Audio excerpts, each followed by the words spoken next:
The president has made it clear since the campaign that America would look very different in the Trump era. Here's President Obama talking about America's place in the world back then. There have been times where America has shown arrogance and been dismissive, even derisive. My job to the Muslim world is to communicate that the Americans are not your enemy. We sometimes make mistakes. We've at times been disengaged, and at times we've sought to dictate our terms. Compare that tone and message to the one we heard today as President Trump unveiled his Trump doctrine on national security. President Trump says the U.S. will strengthen its military and go it alone, if necessary, to protect itself on issues such as trade, climate change, and immigration. America First is the theme of the president's first national security strategy, an outline intended to guide the administration's defense policy for years to come. Our new strategy is based on a principled realism, guided by our vital national interests and rooted in our timeless values. President Trump today became the first president to roll out a national security strategy in the first year of his administration. No surprises, but codifying America First into official policy. With this strategy, we are calling for a great reawakening of America, a resurgence of confidence, and a rebirth of patriotism, prosperity, and pride.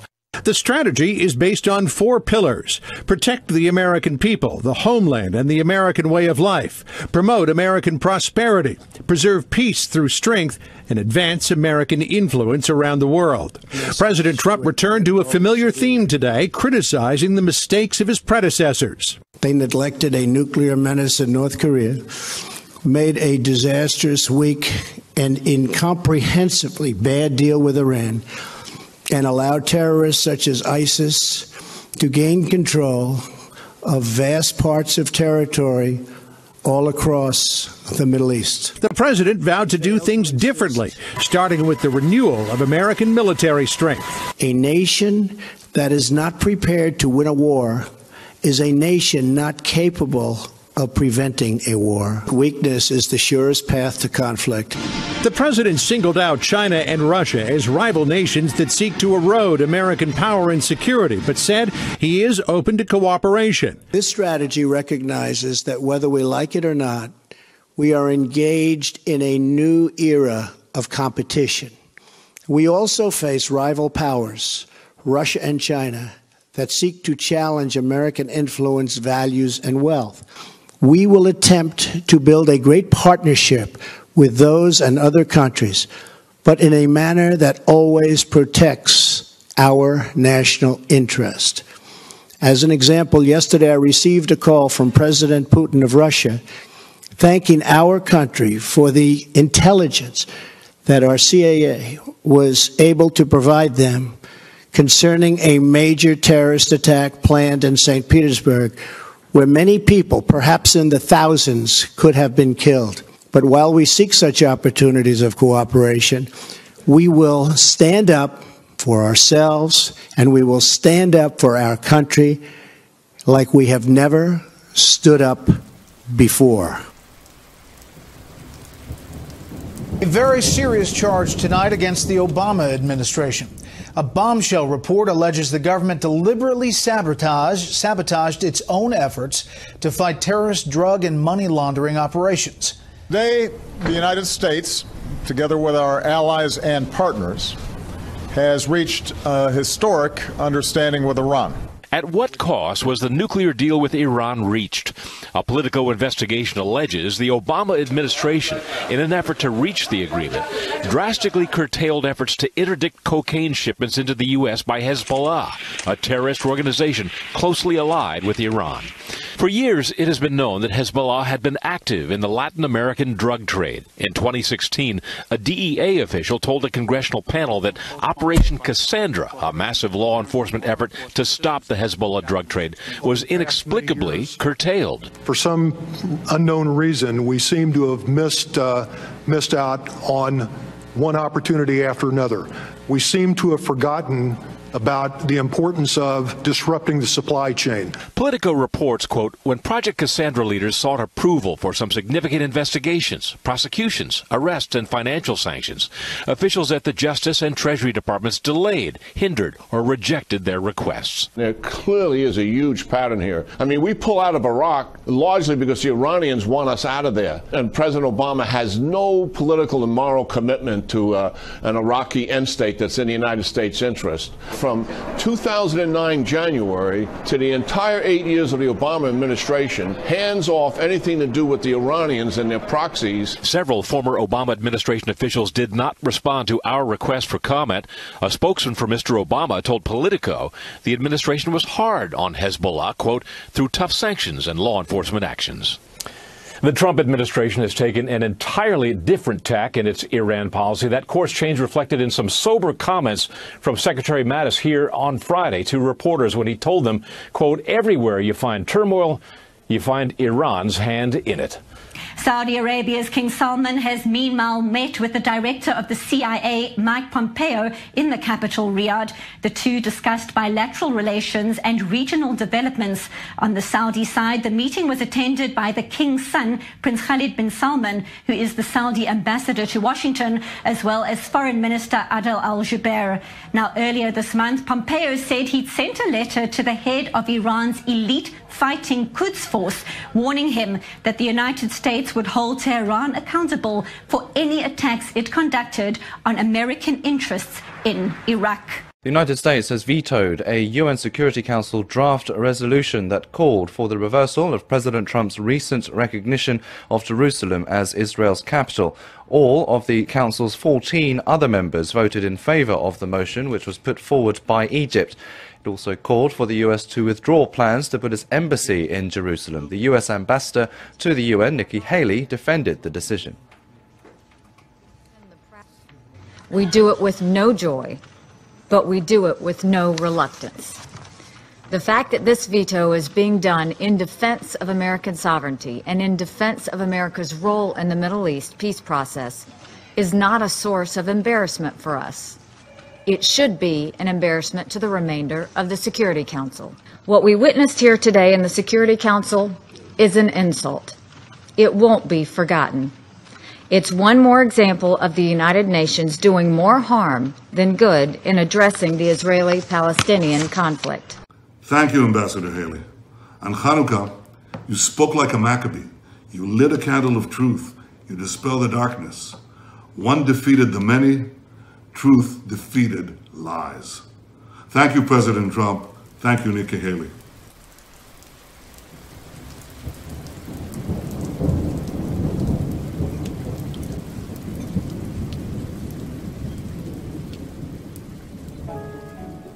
Twitter took down several far-right accounts that had been retweeted by President Donald Trump. The move is part of a wave of new suspensions. The British First account, as well as those of leader Paul Golding and deputy leader Jada Franson, have been suspended. It appears to be part of Twitter's new promise to crack down on hate speech and violent content on the platform. In November, Trump retweeted several videos posted by Franson. One video depicted a teenager being pushed off a roof.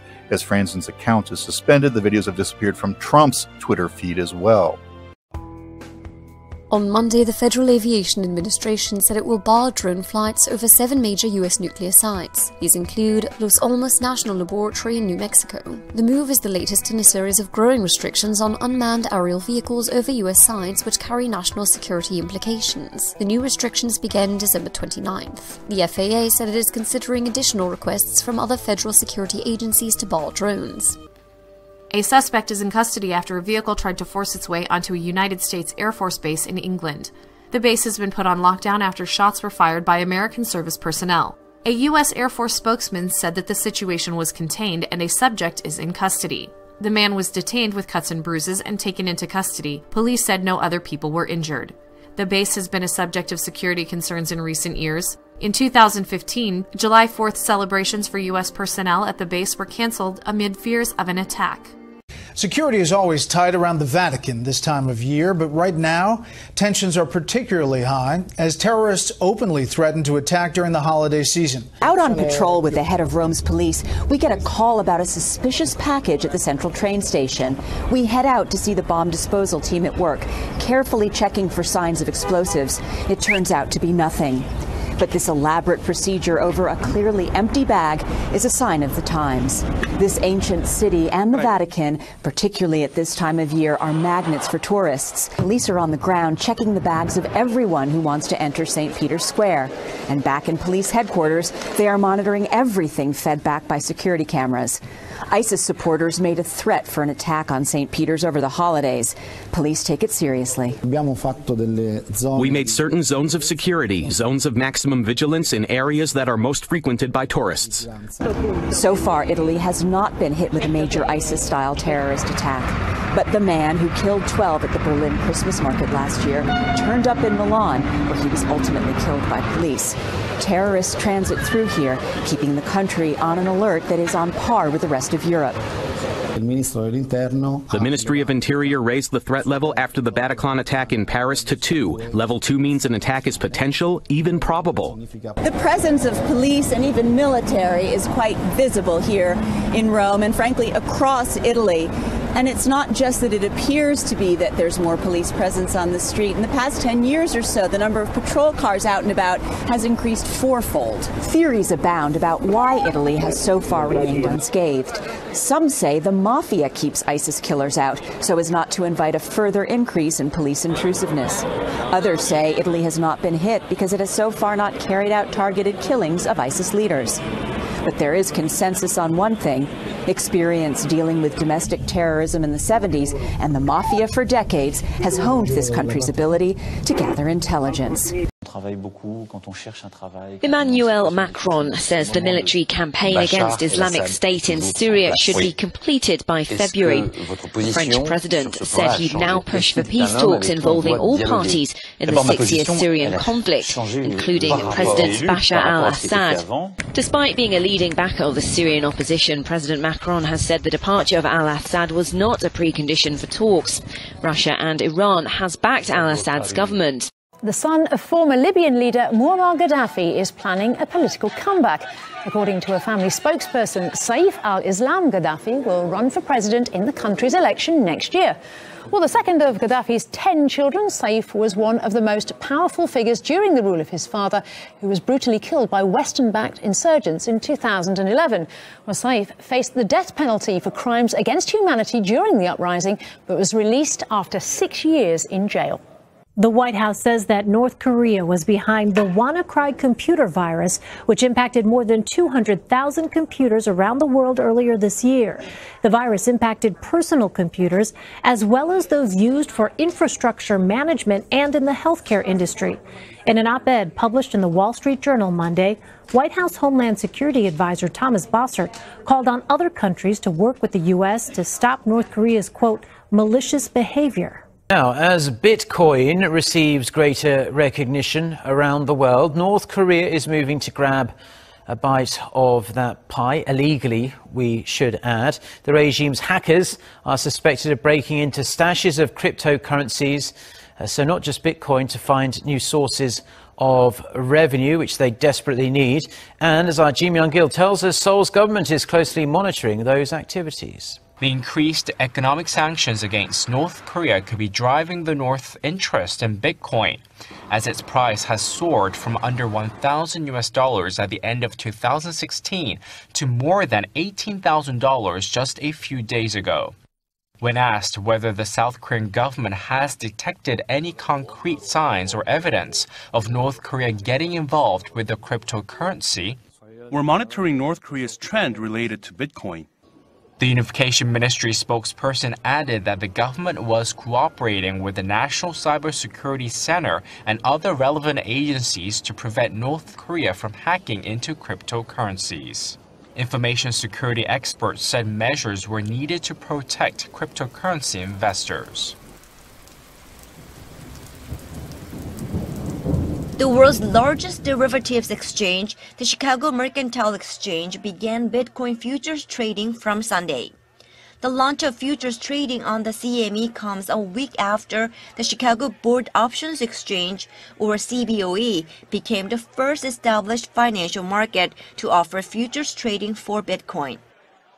Analysts say the virtual currency's entry into the Chicago Mercantile Exchange could push its price higher, as the CME is a much bigger exchange than the CBOE, handling 55 times the CBOE's volume during the January to September period this year. Despite some measures to protect investors, skepticism over the cryptocurrency continues, with Federal Reserve Chair Janet Yellen warning of the dangers of the virtual currency last week. Bitcoin at this time plays a very small role in the payment system.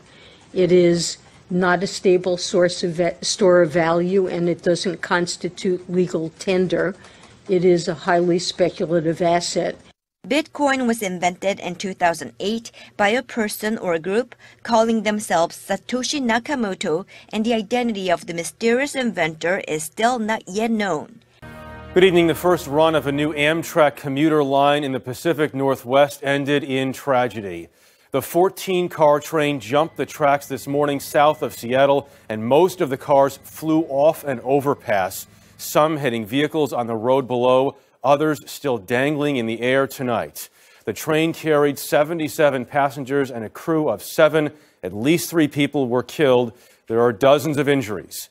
The NTSB is on the scene, and so is CBS News correspondent John Blackstone. The accident scene is a jumble of derailed train cars, trucks, and automobiles. When you see the pictures, it's pretty horrific.